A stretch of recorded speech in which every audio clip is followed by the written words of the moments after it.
Bonjour, ici Louise. Bienvenue à l'ensorcellement où je partage avec vous mes réflexions et mes expériences personnelles au sujet de mon apprentissage de la sorcellerie, avec parfois des extraits de mon grimoire, comme je vais le faire aujourd'hui pour ce rituel que je fais chaque année, le 31 octobre. Si vous aimez ce balado, n'hésitez pas à cliquer j'aime et à vous abonner à ma chaîne pour ne rien manquer de mes prochains contenus. Alors, cette année, en Amérique du Nord, le 31 octobre coïncide avec la pleine lune qui atteindra son apogée à 9h49 précise. Et ce n'est pas tout. Cette pleine lune sera la deuxième au calendrier du mois d'octobre 2020. Les doubles pleines lunes mensuelles sont rares et nommées soit lune bleue, 13e lune ou lune des sorcières. C'est un phénomène qui se produit seulement à tous les 2 ou 3 ans environ, lorsqu'une année compte 13 pleines lunes au lieu de 12 pleines lunes comme ça se produit pendant une année normale. D'un point de vue magique, la 13e lune est bien évidemment considérée comme la plus puissante des pleines lunes. Elle renfermerait une énergie spirituelle considérable selon les sorciers et les sorcières du monde. Combiné à ça, pour les sorcières et les néo-païens, le sabbat de Samhain, qui a toujours lieu le 31 octobre, s'avère, lui, être la célébration la plus importante de l'année. Alors, la conjonction exceptionnelle cette année entre Samhain et une 13e lune, ça s'annonce particulièrement puissant pour faire vos rituels magiques. Profitez-en. Je rappelle par ailleurs que pour les Celtes, Samhain représentait la fête des morts et ce sabbat marquait aussi la fin de la roue de l'année celtique. Les Celtes croyaient qu'à cette date du 31 octobre, le voile entre les mondes devenait plus fin, plus fragile, tellement que ça devenait possible d'entrer en contact avec les défunts ou les esprits ou autres entités vivant dans les mondes parallèles aux nôtres. Et pour se protéger des entités ou des esprits malveillants qui risquaient de traverser ce voile pour entrer dans notre monde le 31 octobre, les Celtes se déguisaient, soit en animaux ou en créatures effrayantes, et ils laissaient aussi des offrandes à ces esprits ou entités malveillantes pour calmer leur hargne. En Amérique du Nord, le 31 octobre, qui, comme vous le savez, s'appelle l'Halloween et qui correspond à la veille de la Toussaint chrétienne du 1er novembre, ce sont les immigrants irlandais qui en sont l'origine, parce qu'ils ont apporté ici avec eux les traditions celtiques de Samhain, traditions qui ont été peu à peu américanisées et commercialisées et qui ont finalement donné naissance à la fête de l'Halloween que l'on connaît aujourd'hui. Par conséquent, tous vos rituels de sorcellerie qui ont un rapport avec les défunts, les esprits de la nature ou les différentes entités, que ce soit les fées, les anges, les démons, les divinités, les égrégores, etc., ce seront des rituels particulièrement pertinents à faire au 31 octobre et particulièrement au 31 octobre 2020 avec cette 13e lune.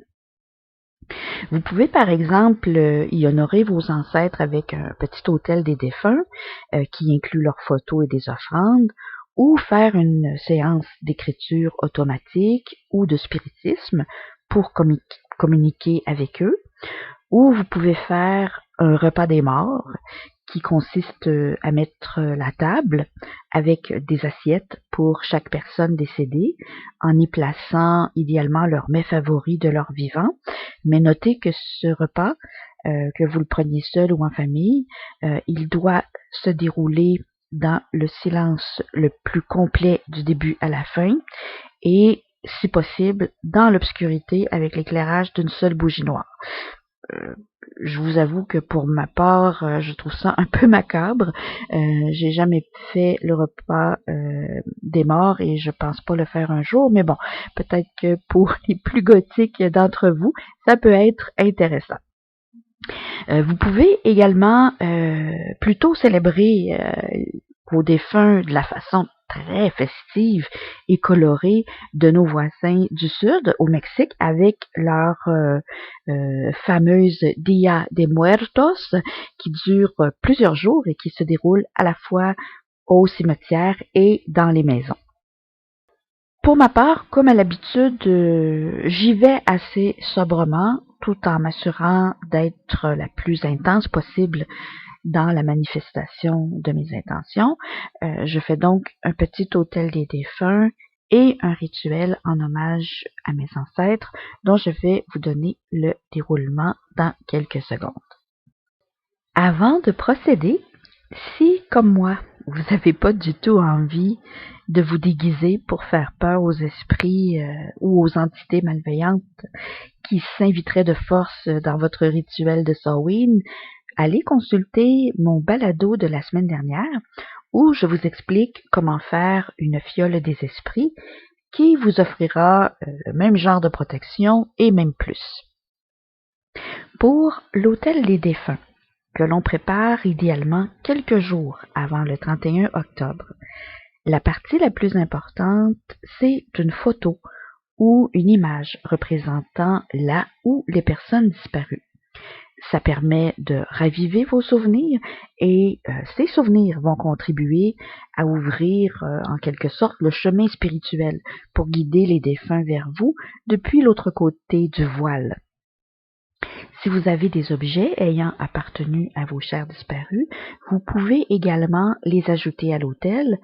Ça rendra vos souvenirs encore plus vivaces et ça contribuera à faire en sorte que vos défunts se sentiront vraiment les bienvenus à votre autel. Un autre élément important, c'est une bougie, idéalement blanche, dont la flamme représente évidemment l'âme éternelle, de même que votre accueil chaleureux à cet autel.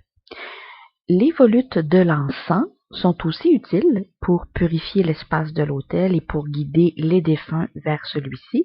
Vous pouvez choisir la fragrance d'encens que vous préférez. Pour les offrandes, pensez à mettre sur l'autel un petit verre avec un breuvage, ça peut être de l'eau, un alcool, un thé, c'est vraiment à votre choix, et ajoutez-y un petit pain ou un petit bol de riz ou l'aliment favori du défunt. Ensuite, les fleurs. Les fleurs, idéalement blanches elles aussi, sont également de mise. Elles vont offrir aux défunts un parfum de joie qui va être apaisant pour eux. Vous pouvez aussi ajouter quelques pièces de monnaie pour aider vos défunts à payer leurs dettes karmiques. Enfin, ajoutez une représentation psychopompe pour honorer la mort elle-même comme puissance de transformation. Ça peut être un petit crâne mexicain, une statuette du dieu égyptien Anubis, la carte du tarot numéro 13, etc. Là aussi, c'est à votre choix et selon vos croyances et préférences. Dans votre travail à cet autel, vous pouvez faire des prières ou des incantations. Vous pouvez parler à vos défunts ou, comme moi j'ai l'habitude de le faire, leur écrire un message sur un papier que vous laisserez sur l'autel et que vous brûlerez au feu de la bougie le 1er novembre. Dans les jours ou semaines suivantes, soyez attentifs à vos rêves. Qui sait, vos défunts pourraient répondre à votre message pendant votre sommeil. Maintenant, pour le rituel des ancêtres, qui s'inspire du rituel publié dans le magnifique livre Gardienne de la Lune, un livre que je vous recommande et dont je vous mets les infos dans la barre d'infos. Il s'agit d'honorer celles et ceux qui nous ont précédés dans notre arbre généalogique. Pour ce faire, vous aurez besoin d'une bougie blanche, d'une bobine de fil blanc et d'une paire de ciseaux. C'est tout. Bon, bien sûr, faites les étapes préparatoires habituelles de purification, de protection et de concentration que je vous ai déjà expliquées à quelques reprises dans mes précédents balados. Puis, en déroulant lentement le fil blanc de la bobine, récitez un à un les noms de vos ancêtres à mesure que vous déroulez le fil. Et faites un petit nœud dans le fil à chaque nom, en remontant aussi loin que vos souvenirs le permettent. Si vous avez un arbre généalogique, c'est encore mieux. Vous pourrez alors lire les noms de votre lignée. En ce qui me concerne, il y a quelques années, j'ai utilisé le site web Ancestry pour retrouver le nom de mes ancêtres matrilinéaires, car c'est la lignée avec laquelle je voulais travailler. Et juste à partir des noms de mon père et de ma mère, j'ai pu remonter jusqu'à ma première ancêtre arrivée en Nouvelle-France au XVIIe siècle. Alors, je vous mets aussi le lien d'Ancestry dans la barre d'infos si vous voulez l'essayer pour créer votre arbre généalogique. Lorsque vous avez terminé de réciter les noms de vos ancêtres en faisant un nœud dans le fil à chaque nom, coupez le fil et attachez les deux extrémités ensemble avec un nœud. Scellez ce nœud avec un peu de cire de la bougie et ressentez bien dans votre cœur que vous faites partie intégrante de ce cercle des ancêtres. Puis, vous pouvez brûler ce fil ou encore, comme je le fais, l'enterrer dehors sur votre terrain ou dans un pot de terre sur votre balcon.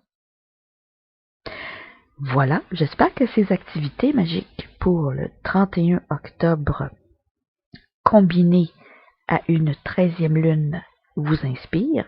Vous m'en donnerez des nouvelles dans la section des commentaires. À bientôt!